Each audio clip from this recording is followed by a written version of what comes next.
और मैं आपको बताने जा रहा हूं एक बहुत टफ, एक बड़ा हार्ड टॉपिक जो है वंशावली विश्लेषण। बेटा ये टॉपिक आपको बहुत प्यार से कैलकुलेट करके, गणना करके सिखाएंगे और ये एक दिन में नहीं आएगा। ऐसे आपको 7-8 वीडियोस देखने पड़ेंगे।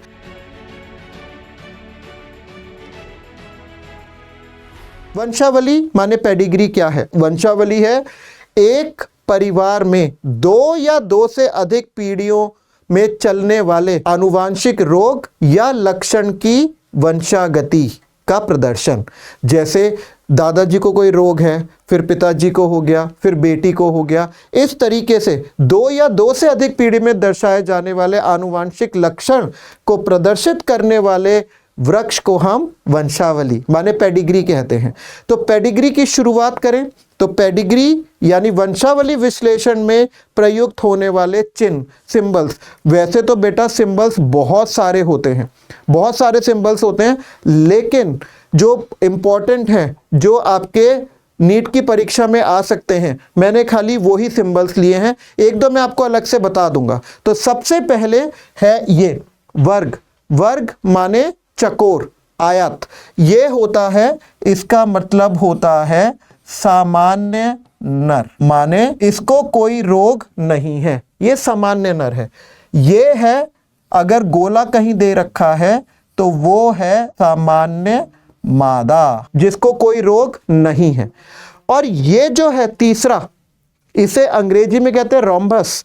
ये है, इसका मतलब मैं आपको भी बताऊंगा, अनिर्धारित लिंग।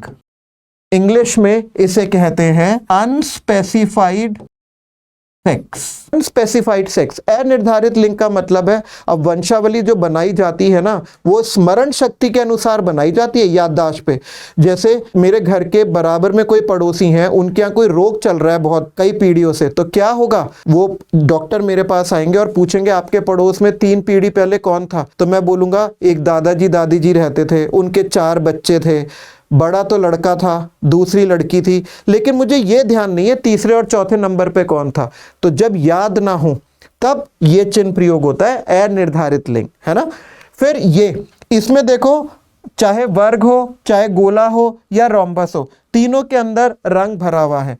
तो ये है प्रभावित या रोगी संतानें, माने ये रोगी नर है, ये रोगी मादा है, और ये रोगी सदस्य है अनिर्धारित लिंग का। ये बेटा अगर रेखा हो ऐसी सीधी जोड़ती हुई एक नर और एक मादा को, तो ये हमें दर्शाती है विवाह, माने मैरिज, या ये दर्शाती है निषेचन, मेटिंग या मैथुन। और ये अगर 2 लाइनें हैं, 2 लाइनें का मतलब है इन दोनों ने आपस में रिश्तेदारी में शादी करी है, तो इसे कहते हैं अंतर संबंधी विवाह। बेटा इंग्लिश में इसे कहते हैं कॉन्सेंजिनस मैरिजेस, कजन्स के बीच में शादियां, मामा बुआ के बच्चों में, चाचा ताऊ के बच्चों में, तो उसको डबल लाइन से दिखाते हैं।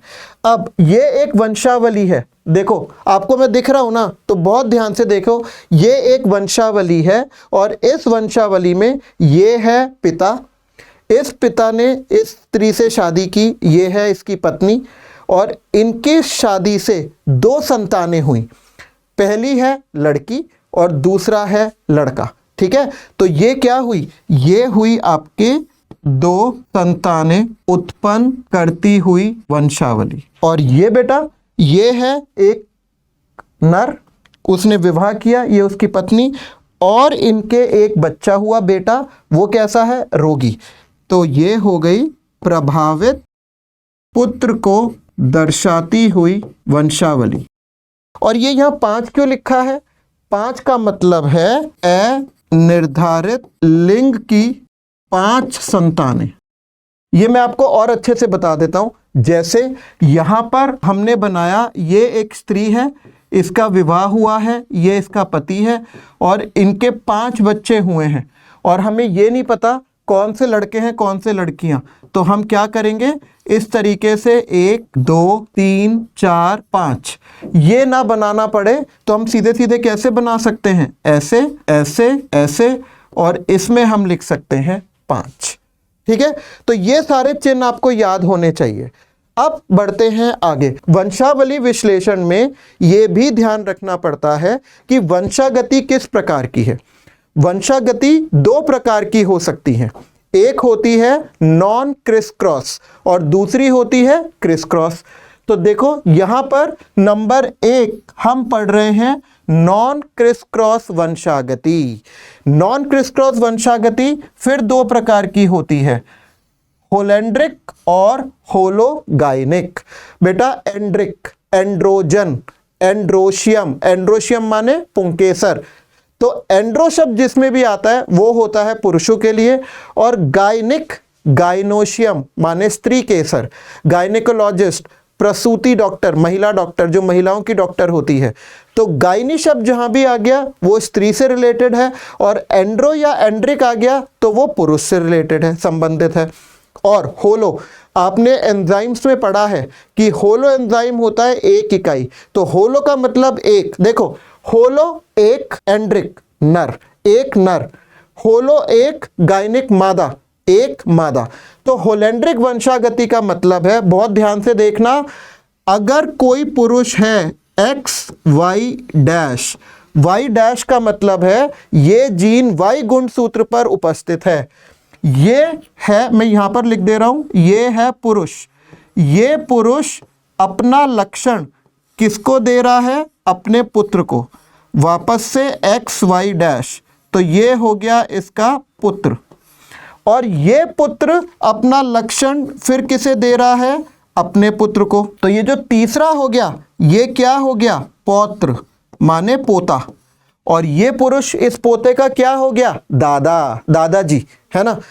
तो पुरुष है, ये यहां पर मैं लिख रहा हूं दादा, ये भी पुरुष है या नर है, इसका पुत्र जो है वो भी नर है, और पौत्र जो है वो भी नर है। अर्थात एक ही लिंग के सदस्यों में लक्षणों के स्थानांतरण को हम कहते हैं होलैंड्रिक। क्या कहते हैं? Holandric. X Y dash, X Y dash, X Y dash, तो एक ही लिंग में जा रहा है तो होलैंड्रिक, और एंड्रो मतलब पुरुष में, तो ये क्या हो गई? नॉन क्रिस क्रॉस वंशागति। ठीक है। अब आते हैं होलोगाइनिक पर। गायनी मतलब स्त्री, होलो मतलब एक। तो अगर कोई स्त्री है, ये है रोगी स्त्री, प्रभावित स्त्री, तो ये है मादा। अगर ये अपना लक्षण अपनी पुत्री को दे, माने एक्स डैश एक्स, तो ये है मादा, और ये भी अपना लक्षण अपनी पुत्री को दे, ये भी है मादा, तब इसको कहते हैं होलोगाइनिक। केवल मादाओं में, स्त्रियों में एक पीढ़ी से दूसरी पीढ़ी लक्षणों का स्थानांतरण। तो ये क्या हो गई? ये हो गई नानी जी, नानी माँ, ये हो गई माँ, और ये हो गई माता की तो पुत्री हो गई, और नानी की क्या हो गई? अलग अलग भाषाओं में कहते हैं। अगर आप राजस्थान में रहते हैं तो इसे कहते हैं धेवती, अगर आप कहीं और राज्य में रहते हैं इसको कहते हैं नातिन, है ना। और इधर इधर क्या है? ये हो गए दादा, ये हो गए पिताजी, और ये हो गया पुत्र। तो इस तरह की वंशागति को हम कहते हैं नॉन क्रिस क्रॉस वंशागति। दूसरी वंशागति होती है क्रिस क्रॉस वंशागति, वो हम मिलेंगे अगले वीडियो में। तो तब तक के लिए आपका दिन अच्छा रहे और आप हमसे मिलते रहें। Thank you.